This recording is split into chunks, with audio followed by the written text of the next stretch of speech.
সবচেয়ে কঠিন যে বার্তাটা ইসরায়েলের বিরুদ্ধে এসছে সেটা হচ্ছে কলম্বিয়া থেকে। দর্শক, কলম্বিয়া একটি খ্রিস্টান অধ্যুষিত রাষ্ট্র। সেই দেশ যখন ইসরায়েলি সেনারা গাজা অভিমুখে এই ত্রাণ সামগ্রী বোঝাই যানগুলোকে তারা আটকে দিল, তারা তাদের নিয়ন্ত্রণে নিল, তখন এই কলম্বিয়ায় প্রথম রাষ্ট্র যে রাষ্ট্রটি ইসরায়েলের কূটনীতিকদেরকে তাদের দেশ থেকে বহিষ্কার করেছে। আসসালামু আলাইকুম দর্শক, এর মধ্যে হয়তো আপনারা জেনে গেছেন যে পৃথিবীর কয়েকশো মানবাধিকার কর্মী কয়েকটি জাহাজে খাদ্য সামগ্রী এবং ওষুধপত্র নিয়ে একত্রে গাজা অভিমুখে যাত্রা শুরু করেছে। এই বিশিষ্ট মানবাধিকার কর্মীদের মধ্যে স্পেনের নাগরিক আছেন, ইতালির আছেন, জার্মানির আছেন, তুরস্কের আছেন, ইরানের আছেন। তবে আশ্চর্যজনক যে বিষয়টা সেটা হচ্ছে মুসলিম বিশ্ব বলতে আমরা যাদেরকে চিনি সেই মধ্যপ্রাচ্যের কাতার, আরব আমিরাত এবং সৌদি আরবের কোনো মানবাধিকার কর্মী কিন্তু এই নৌবহরে নেই। এই নৌবহরটি যখন গাজা অভিমুখে যাত্রা শুরু করে তখন থেকেই কিন্তু ইসরায়েলের পক্ষ থেকে হুমকি ধামকি দেওয়া হচ্ছিল যে এই নৌযানগুলোকে গাজায় তারা প্রবেশ করতে দেবে না এবং প্রবেশের আগেই কোনো না কোনোভাবে এই ত্রাণ সামগ্রী বোঝাই করা জাহাজগুলোকে তারা আটকে দেবে। দর্শক, অবশেষে এই আশঙ্কাটা সত্যি হলো। কিন্তু বিষয় হচ্ছে এই যখন নৌবহরগুলো গাজা অভিমুখে এগিয়ে আসতেছিল তখন স্পেন, ইতালি এবং তুরস্কের নৌবাহিনীর কয়েকটি নৌযান এদেরকে নিরাপত্তা দেওয়ার কথা ছিল এবং তারা দিয়েও ছিল। কিন্তু এই যে নিরাপত্তা দেওয়া অর্থাৎ স্পেন, ইতালি এবং তুরস্কের এই যে তৎপরতা আর যে প্রচেষ্টা, এই প্রচেষ্টাগুলো মার্কিন যুক্তরাষ্ট্র এবং ইসরায়েলের কাছে সত্যিকারে কতটা অসহায় এই ঘটনার থেকে কিন্তু তার একটা প্রমাণ পাওয়া গেল।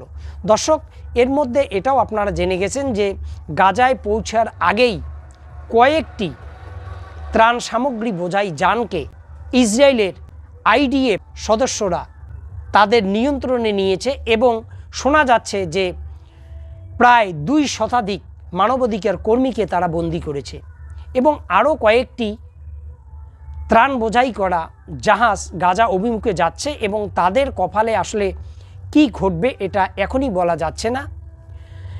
যে বিষয়টা আলোচনা করছিলাম দর্শক, এই যে ঘটনাটি ইসরায়েল ঘটালো, যদিও বিষয়টা প্রত্যাশিতই ছিল, এটা নিয়ে পৃথিবীর বিভিন্ন দেশে কিন্তু একটা নিন্দার ঝড় বয়ে যাচ্ছে। বিশেষ করে তুরস্ক, স্পেন, জার্মানি, ইটালি, ইউরোপের মোটামুটি সমস্ত দেশেই কিন্তু ইসরায়েলের এই মানবতার বিরুদ্ধে যে অবস্থান নেওয়া এটাকে কিন্তু ভালো চোখে দেখছে না। এবং সবচেয়ে কঠিন যে বার্তাটা ইসরায়েলের বিরুদ্ধে এসছে সেটা হচ্ছে কলম্বিয়া থেকে। দর্শক, কলম্বিয়া একটি খ্রিস্টান অধ্যুষিত রাষ্ট্র।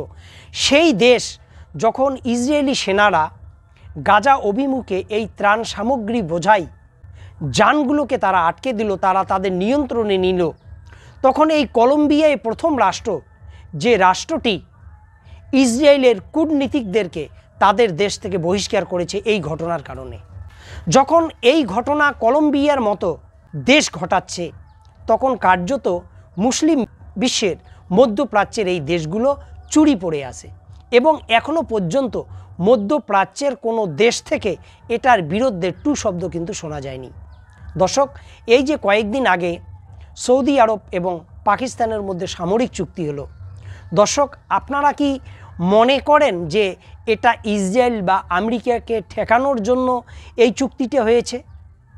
সম্ভবত না। আপনারা জানেন পাকিস্তানের সঙ্গে মার্কিন যুক্তরাষ্ট্রের এখন যে দহরম মহরম চলছে তাতে সৌদি আরব পাকিস্তানকে ইসরায়েলের বিরুদ্ধে ব্যবহার করবে, এটা কি আপনাদের কখনো মনে হয়?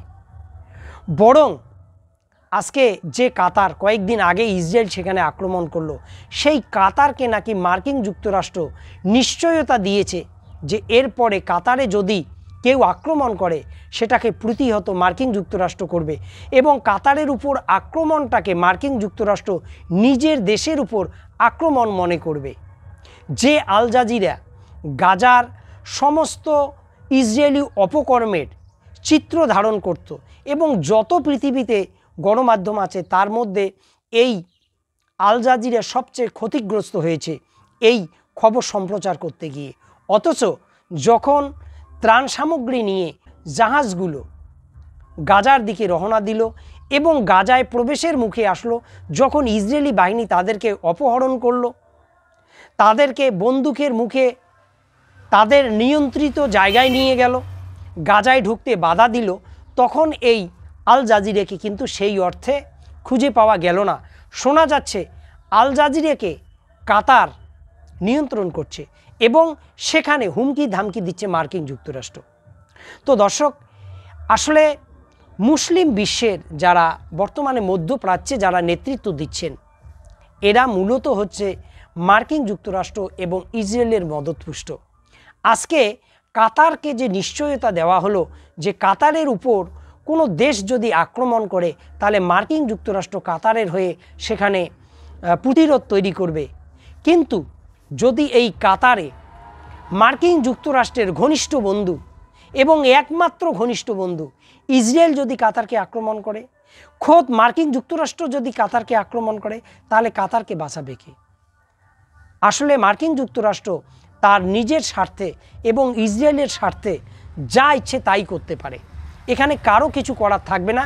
সেটা আরও প্রমাণিত হলো আজকে গাজায় যে নৌবহরটা যাচ্ছিল, সেটা ইউরোপের অনেক দেশের মানবাধিকার কর্মী সেখানে যুক্ত ছিল, কিন্তু যেহেতু মার্কিন যুক্তরাষ্ট্র ইসরায়েলের পক্ষে অবস্থান নিয়েছে, ইসরায়েল বলেছে এই সব ত্রাণ সামগ্রী গাজায় ঢুকতে দেব না, মার্কিন যুক্তরাষ্ট্র তার সঙ্গে সুর মিলিয়েছে।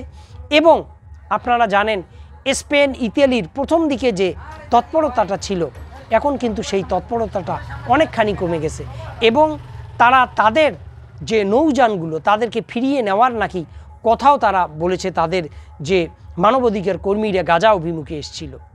তো দর্শক, এই হচ্ছে অবস্থা। আসলে যাদের সবচেয়ে সরব হওয়ার কথা ছিল তারা নীরবতা পালন করছে, আর যাদের চুপচাপ বসে এই সব ঘটনা দেখে আনন্দ পাওয়ার কথা ছিল, আজকে তারা মানবতার স্বার্থে তারা লড়াই সংগ্রাম করছে। আজকে কলম্বিয়ার মতো দেশ একটা বড় উদাহরণ হতে পারে এবং এই কলম্বিয়ার মতো দেশ যখন ইসরায়েলের কূটনীতিকদেরকে দেশের থেকে বহিষ্কার করলো, তখন ইসরায়েল এবং মার্কিন যুক্তরাষ্ট্রের কূটনীতিকদেরকে জামাই আদরে মধ্যপ্রাচ্যের দেশগুলো আদর যত্ন করছে।